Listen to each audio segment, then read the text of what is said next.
বিমল শঙ্কর নন্দর কাছে যাবো। বিমল দা, যে হিন্দুদের ওপর আক্রমণ হচ্ছে ছাত্র আন্দোলনের নামে, আমি একজনকে দেখালাম, একজন সংখ্যালঘু ছাত্র বাড়ি ছাড়া হয়ে লুকিয়ে বসে আছে। এরা কোথায় যাবে? এদের কোথায় আশ্রয় পাবে? এরা কি করবে? আর এই আন্দোলনের নাম দেওয়া হচ্ছে ছাত্র আন্দোলন। আজকে হলো না পর্দাফাশ এই ছাত্র আন্দোলনের সকল্ট?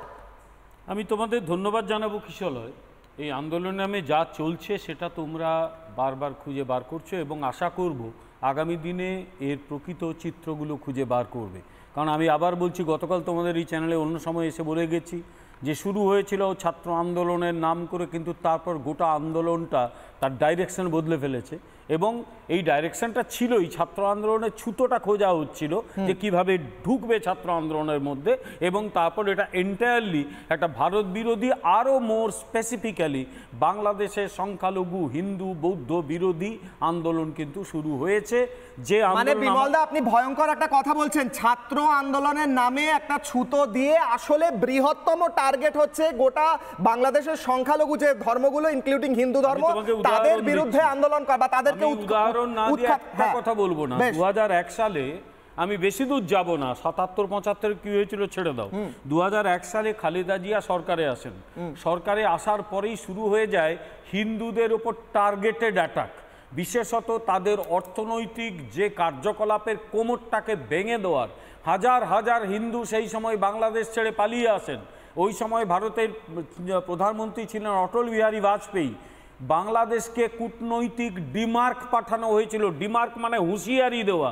ভারতবর্ষ বাংলাদেশকে হুঁশিয়ার করে দিয়েছিল ওই সময় যে সংখ্যালঘুদের উপর এই আক্রমণ তোমাকে বন্ধ করতে হবে, এবং তারপর আস্তে আস্তে বাংলাদেশ গভর্নমেন্ট সেখানে অ্যাকশন নেওয়া শুরু করে।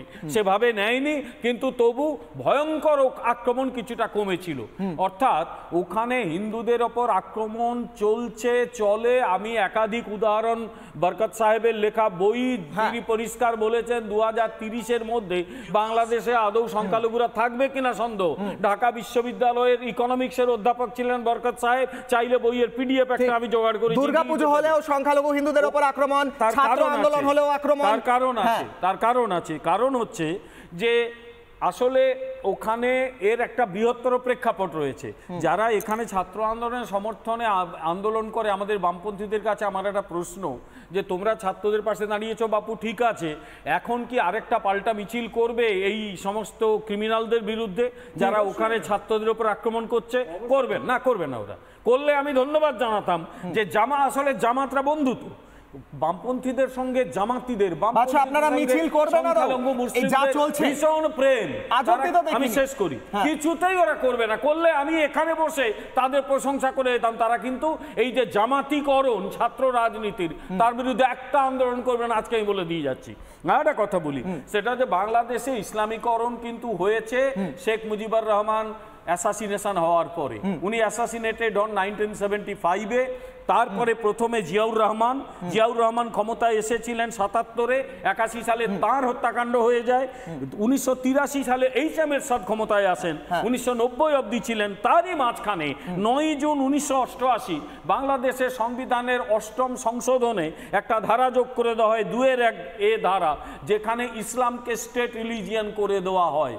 এবং তারপর থেকে গোটা বাংলাদেশে কিন্তু অতি দ্রুত গতিতে ইসলামীকরণ হচ্ছে। বুঝলাম। বলে ওখান থেকে সংখ্যালঘু হিন্দুরা অসহায় হয়ে পালিয়ে আসছে। তোমার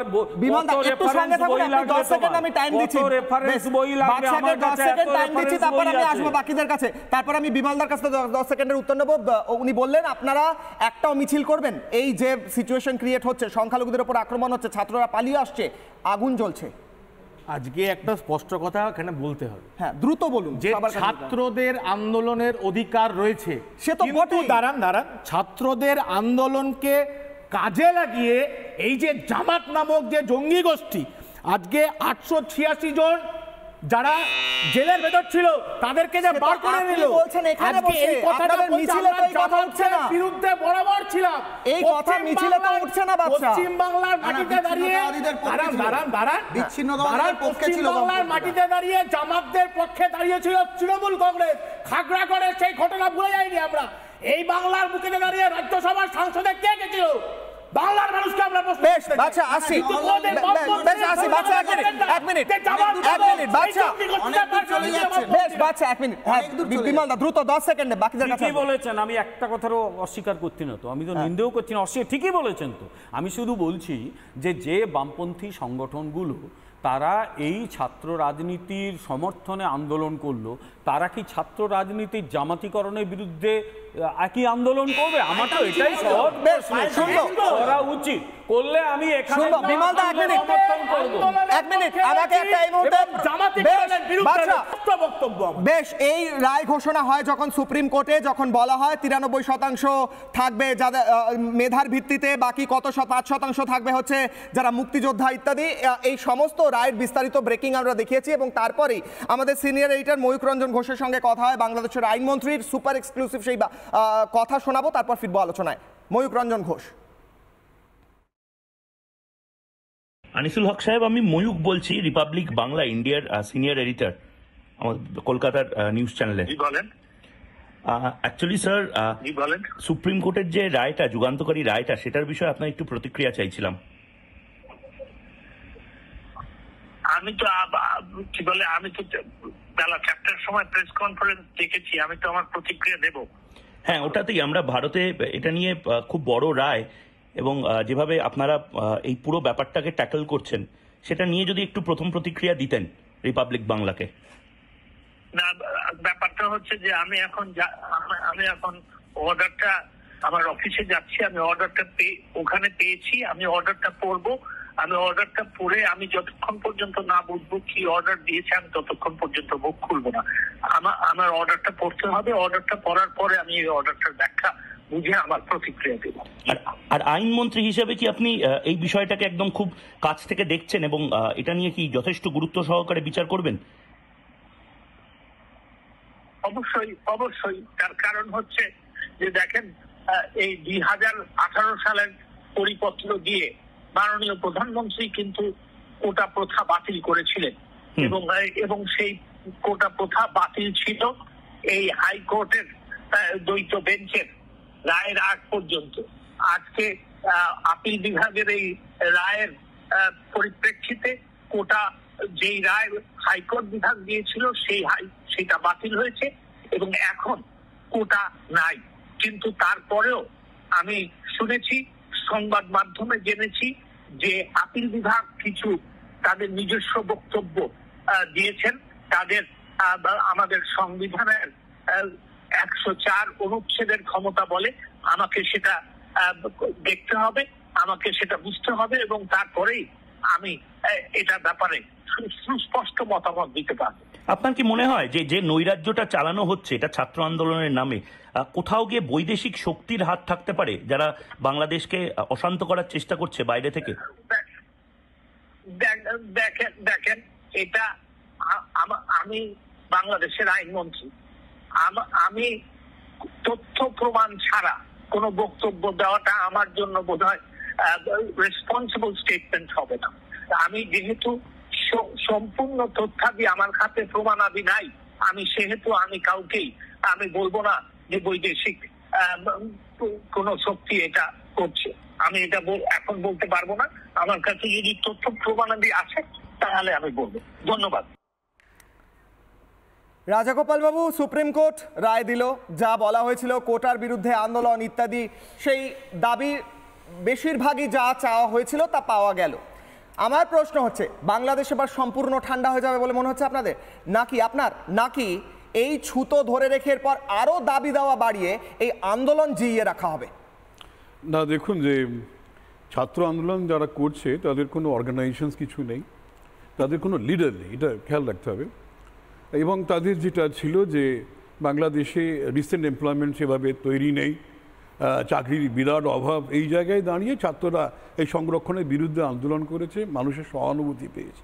কিন্তু বাংলাদেশে যদি আন্দোলনের ইতিহাস দেখেন, ছাত্র আন্দোলন কেন, যে কোনো আন্দোলনই যখন আন্দোলনটা কিছুটা যখন জোট বাঁধে, তখন দেখা যায় সেটা সে দেশের হিন্দুদের বা সংখ্যালঘুদের উপরে আক্রমণে চলে যায়। এটা একটা দীর্ঘদিনের ইতিহাস আছে।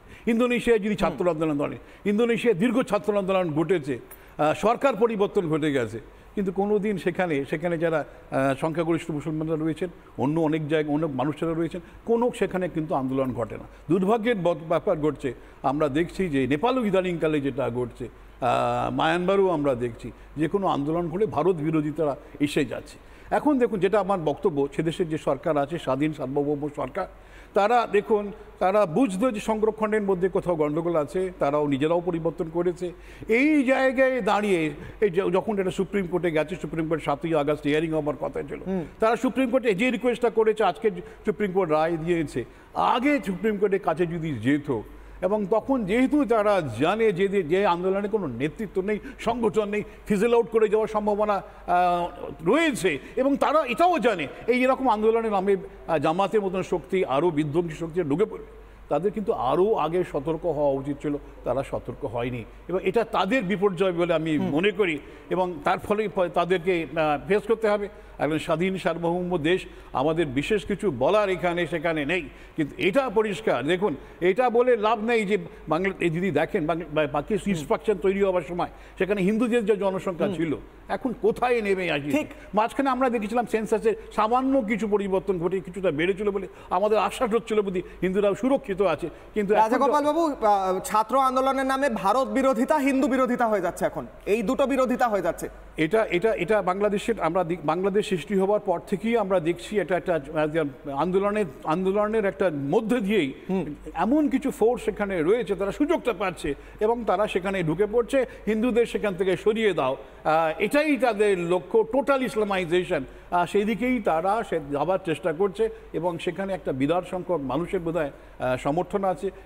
বিদেশি বেশ কিছু ইসলামিক ফোর্স রয়েছে, ISI, আমি ওইভাবে আমেরিকা, চীন, যেটা বাংলাদেশের আইনমন্ত্রী বলে দিলেন, তথ্য ছাড়া বলা যায় না। আমি ইন্টারন্যাশনাল রিলেশনস নিয়ে দীর্ঘদিন কাজ করি, আমার পক্ষে ওই ধরনের কথা বলা সম্ভব নয়, যেটা একটা টেলিভিশনে কেউ মন্তব্য করে বসলো। সুতরাং বিদেশি শক্তির হাত ওইভাবে বলা যাবে না। ISI নিশ্চিতভাবে সেখানে জড়িয়ে আছে, এটা আমাদের বুঝতে হবে।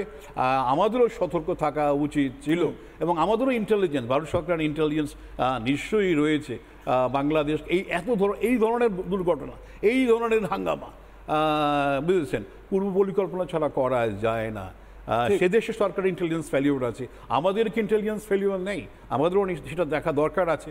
আমি সেটাই মনে করি যে এই জায়গায় দাঁড়িয়ে আজকের দিনে যেটা সুপ্রিম কোর্ট যে সুযোগ করে দিয়েছে, এক্ষুনি আমি বলবো যে যারা মারা গেছেন ক্ষতিপূরণ দিয়ে যতটা পারা যায় এই যারা আন্দোলনকারীর সঙ্গে থেকে বিচ্ছিন্নতাবাদীদের যে সরিয়ে নেওয়া যায়, তাহলেই কিন্তু ব্যাপারটা মিটে যাওয়ার সম্ভাবনা এই মুহূর্তে রয়েছে।